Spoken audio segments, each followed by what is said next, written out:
ہوتے ہوئے بھی اگر میری گردن میں کوئی ڈورا پڑا ہوا ہے جس کا ایک کنارہ میری گردن میں ہے اور اس کا دوسرا کنارہ غوث اعظم کے ہاتھ میں ہے، یہی وہ نسبتیں ہیں جو مجھے یہاں بھی سرخرو کر رہی ہے اور یہی نسبتیں ہمیں وہاں بھی سرخرو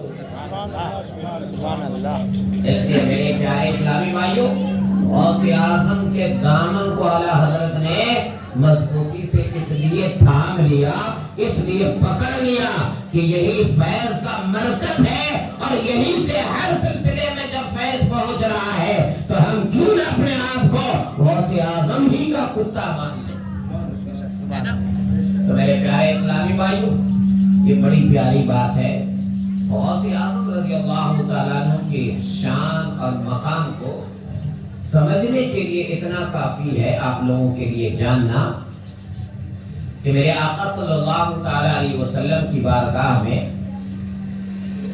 حضرت سیدنا اویس قرنی رضی اللہ تعالیٰ عنہ جو تابعی ہے، کیا ہے؟ تابعی ہے۔ ہمارے یہاں جو شب برات میں حلوہ وغیرہ بناتے ہیں نا تو لوگ نسبت ان سے ہی کرتے ہیں، حالانکہ اس کی کوئی اصل نہیں ہے۔ لیکن آپ لوگوں نے بارہا یہ واقعہ سنا ہوگا اور حدیث پاک میں ہے، واقعہ حدیث پاک میں نہیں ہے۔ حضرت سیدنا اویس قرنی رضی اللہ تعالیٰ عنہ کا ذکر میرے آقا کے فرمان میں مسلم شریف کے اندر یہ حدیث مبارکہ موجود ہے کہ وہ قریب رہ کے بھی آقا کا دیدار نہیں کر پاتا ہے نا۔ آقا کا دیدار کر لیتے تو وہ صحابی بن جاتے، اور جب صحابی بن جاتے تو زمانے کا سارا غوث مل کے بھی ان کے قدم کے رتبے کو نہیں پا سکتا ہے نا۔ لیکن انہوں نے مقام صحابیت سے جو چوک گئے تو ان کی اس راہ میں جو ذات سامنے آئی وہ ان کی والدہ ماجدہ ہے نا۔ وہ آنکھ کی نابینا تھی اور ان کی ہی خدمت پر یہ مامور رہا کرتے تھے اور وہ حضور کی بارگاہ میں نہیں پہنچ سکے۔ ایک روایت میں آتا ہے کہ ایک مرتبہ تشریف لے گئے تو اتفاق سے میرے آقا اس وقت مدینہ شریف میں نہیں تھے، کوئی غزوات میں تشریف لے گئے، پھر دوبارہ آپ تشریف نہیں لے گئے۔ جب لے جاتے اور ماتھے کی نگاہ سے دیکھ لیتے تو حضرت اویس قرنی صحابی بن جاتے ہے نا۔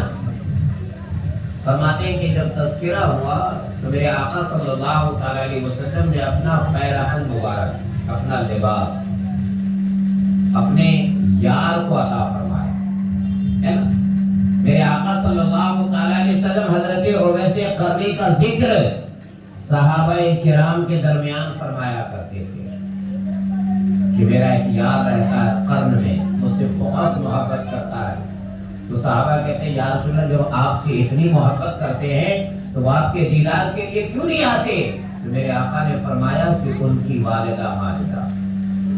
اب یہاں سے پیغام لے رہے کہ مقام صحابیت ان سے چھوٹ گیا، جس کی وجہ سے ماں کی اطاعت کی وجہ سے، جس کی وجہ سے ماں کی اطاعت کی وجہ سے، ماں کی اطاعت، ماں کی خدمت انہیں صحابی بننے سے روک دیا۔ لیکن پھر جو اللہ کے پیارے نبی نے اپنا کرم فرمایا،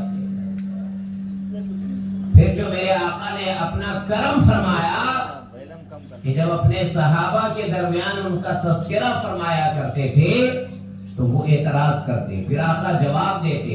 پھر وہ دن آیا کہ حضور نے اپنا لباس مبارک، اپنا پیرہن حضرت سیدنا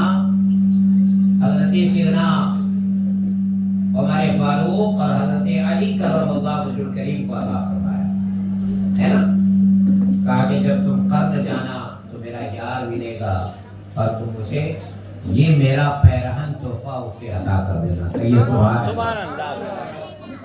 کہتے حضور کو پیٹ پیچھے کی خبر نہیں ہے، قرن ہزاروں کلومیٹر دور ہے مدینہ سے اور میرے آقا دیکھ رہے ہیں کہ میرا وہاں پہ یار بیٹھا ہوا، ایک میرا چاہنے والا وہاں پر ہے۔